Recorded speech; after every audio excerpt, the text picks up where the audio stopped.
कहाणी हरितालिकेची. या कहाणीचे श्रवण अथवा पठण केल्याने कुमारिकेस तिच्या इच्छानुरूप वर प्राप्त होतो. मिळालेल्या पतीस दीर्घायुष्य व आरोग्याची प्राप्ती होते. त्याचबरोबर विधवेस पुढील जन्मी सुयोग्य व दीर्घायुषी पती प्राप्त होतो. तर कहाणीला सुरुवात करू. एके दिवशी भगवान शंकर आणि माता पार्वती कैलास पर्वतावर बसले होते. तेव्हा माता पार्वतीने भगवान शिवांना विचारले, सर्व व्रतांमध्ये चांगलं असं व्रत कोणते? श्रम थोडे आणि फळ पुष्कळ असं एखादं व्रत असेल तर मला सांगा, आणि मी कोणत्या पुण्याईने आपल्या पदरी पडले तेही मला सांगा. तेव्हा भगवान शिव म्हणाले, जसं नक्षत्रांत चंद्र श्रेष्ठ, ग्रहांमध्ये सूर्य श्रेष्ठ, देवतांमध्ये विष्णू श्रेष्ठ, नद्यांमध्ये गंगा श्रेष्ठ, त्याप्रमाणे हरितालिका हे व्रत सर्व व्रतांमध्ये श्रेष्ठ आहे.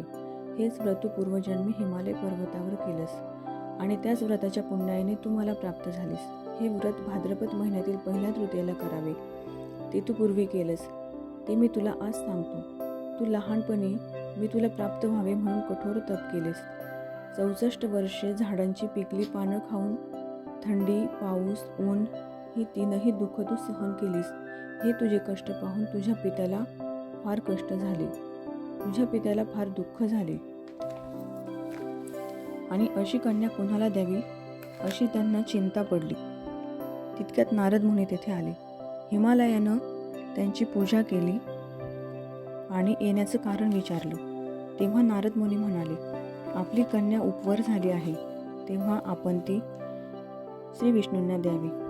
तेच तिच्यासाठी योग्य पती आहेत, तेव्हा आपण ती आता विष्णूंना द्यावी. आणि त्यांनीच मला आपल्याकडे ही मागणी करण्यासाठी पाठविले आहे आणि म्हणूनच मी इथे आलो आहे. हिमालयाला मोठा आनंद झाला. त्यांनी ही गोष्ट कबूल केली. त्यानंतर नारद तिथून विष्णूंकडे आले. त्यांना ती सगळी हकीकत कळविली आणि आपण निघून दुसरीकडे गेले. महर्षी नारद तिथून निघून गेल्यावर तुझ्या पित्याने ही गोष्ट तुला सांगितली. ती गोष्ट तुला रुचली नाही, तू रागावलीस. असं पाहून तुझ्या सखेने रागावण्याचं कारण विचारलं.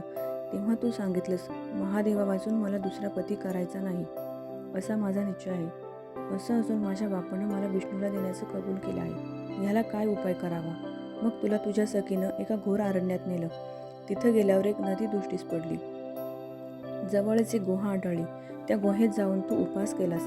तिथं माझं लिंग पार्वतीसह स्थापिलंस, त्याची पूजा केलीस. तो दिवस भाद्रपद शुद्ध तृतीयेचा होता. रात्री जागरण केलंस. त्या पुण्यानं इथलं माझं आसन हल्लं. नंतर मी तिथं आलो, तुला दर्शन दिलं आणि मग वर मागण्यास सांगितलं. तू म्हणाली, तुम्ही माझे पती व्हावं, याशिवाय दुसरी इच्छा नाही. नंतर ती गोष्ट मी मान्य केली. मी गुप्त झालो. पुढे दुसऱ्या